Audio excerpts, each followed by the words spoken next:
Morning ഡ്യൂവിലേക്ക് എല്ലാ വാത്സല്യമുള്ള ദൈവമക്കളെ സ്വാഗതം ചെയ്യുകയാണ്. ഞാൻ യാത്ര ചെയ്യുകയാണെന്നാൽ ഒരു ചെറിയ സന്ദേശം ദൈവമക്കളുമായിട്ട് പങ്കുവെക്കുന്നു. 123 സങ്കീർത്തനത്തിൻ്റെ 3 വാക്യത്തിൽ എഴുതിയിരിക്കുന്നു, കർത്താവേ ഞങ്ങളുടെ മേൽ കരുണയുണ്ടാകണം. ഇന്ന് പകൽക്കാലം അങ്ങനെ നിലവിളിക്കുവാൻ കഴിയുമോ? കർത്താവേ ഞങ്ങളുടെ മേൽ കരുണയുണ്ടാകണം. ആ വാക്യത്തിൽ ഇങ്ങനെയാണ് എഴുതിയിരിക്കുന്നത്, ഞങ്ങൾ അപമാന ഭാരത്താൽ മനുഷ്യരുടെ നിന്നയാൽ തളർന്നിരിക്കുന്നു. അപമാനത്താൽ കുനിഞ്ഞ ശിരസുമായി നിന്നതിനായി ജീവിക്കുന്ന ഒരു വ്യക്തിയാണോ നിങ്ങൾ? ഇന്ന് പകൽക്കാലം ദൈവസന്നിധിയിൽ പ്രാർത്ഥിക്കുക, കർത്താവേ എൻ്റെ മേൽ കരുണയുണ്ടാകണം. ദാസരുടെ കണ്ണ് യജമാൻ്റെ മേലെന്ന വണ്ണം, ദാസിയുടെ കണ്ണ് യജമാനത്തിയുടെ മേലെന്ന വണ്ണം ഞങ്ങളുടെ കണ്ണുകൾ നിൻ്റെ മേലാണ്. നീ ഞങ്ങളെ വിടുവിക്കും വരെ, അല്ലെങ്കിൽ ഞങ്ങളുടെ നിന്നയെ മാറ്റും വരെ ഞങ്ങൾ നിന്നോട് അപേക്ഷിച്ചു കൊണ്ടിരിക്കും. ഞങ്ങൾ പ്രാർത്ഥന നിർത്തുകയില്ല.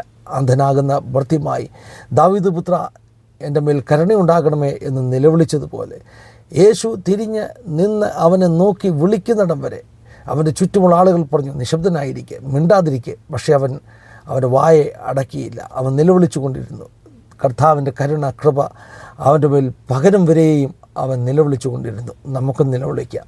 തക്ക സമയത്ത് കർത്താവ് നമ്മെ വിടുവിക്കും. നമ്മുടെ മേൽ അവൻ്റെ ആശ്വാസത്തിൻ്റെ കരത്തെ നീട്ടുവാൻ ഇടയായിത്തീരും. കർത്താവ് ഈ പ്രഭാതത്തിൽ നമ്മെല്ലാവരെയും ഒന്നിച്ച് അനുഗ്രഹിക്കട്ടെ. God bless you all. Have A wonderful time.